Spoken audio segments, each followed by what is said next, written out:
The Fed just raised rates again. I'm going to go over the 5 things that I feel are most affected by that Fed raising of rates. But before I get into that, welcome to Real Estate Daily. This is our Saturday opinion piece.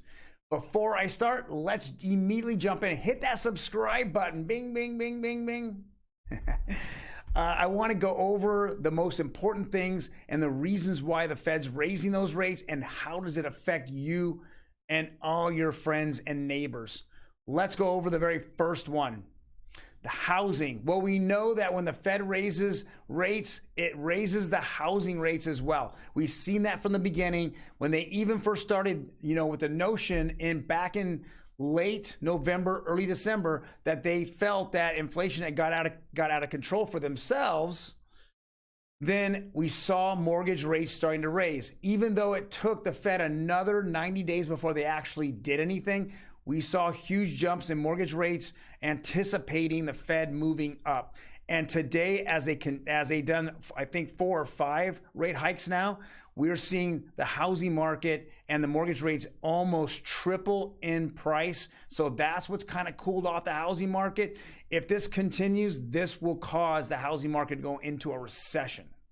Number 2, credit card debt. Well, it's consumer debt. So if you guys were to take a look at your credit card statements, you're going to continually see that credit card rate keeps going up and up and up. I know that I've been looking at mine. It was in the mid-teens when I first started about a year ago. Now it's 25%, and I still get those little bitty envelopes in the mail from my credit card company saying, hey, we're raising rates again. So we keep seeing them go up. I know that they're capped, but I think that we're going to continue to see them roll right past 25%. So keep an eye on that. I would make sure that I would pay down as much credit card debt as possible. It makes a big, big difference. And, with all the things that are going up between gas and food and, energy, I don't want to keep paying higher rates on my credit cards or more interest on my credit card.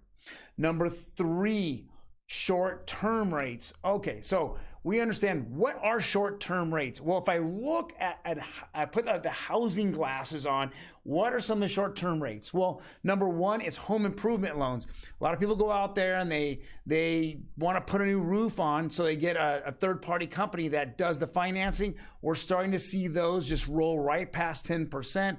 Going up and up and up. Those are home improvement loans. They're not good. It's not good to see that go up. That's definitely affected by the rates being raised by the Fed. Second is Heloc'S. Equity lines of credit for your home, or cash out refis are called. We've seen that just roll past 7% and keep going up.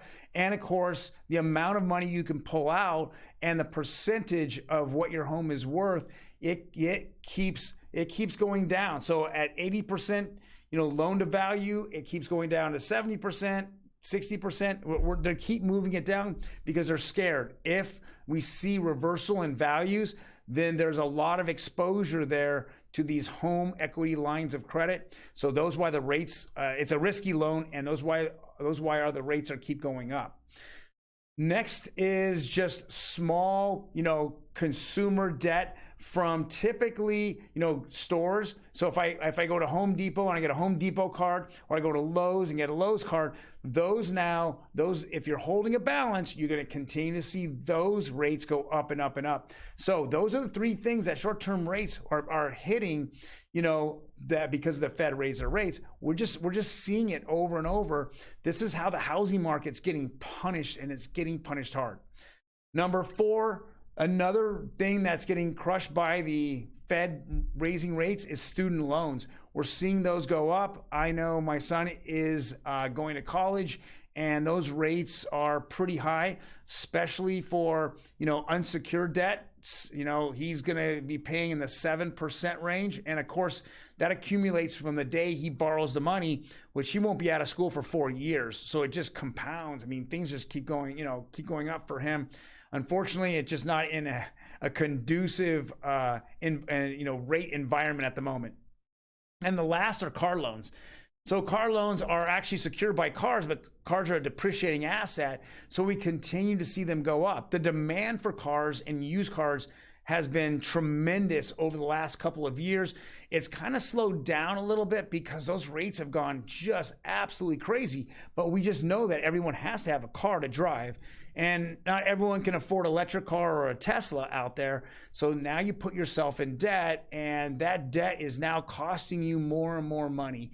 So those are the 5 different things that I believe that the Fed is immediately affected, when they're raising rates. Guys, if you have any questions or comments, please leave them below. I want to hear if there's any more that are out there.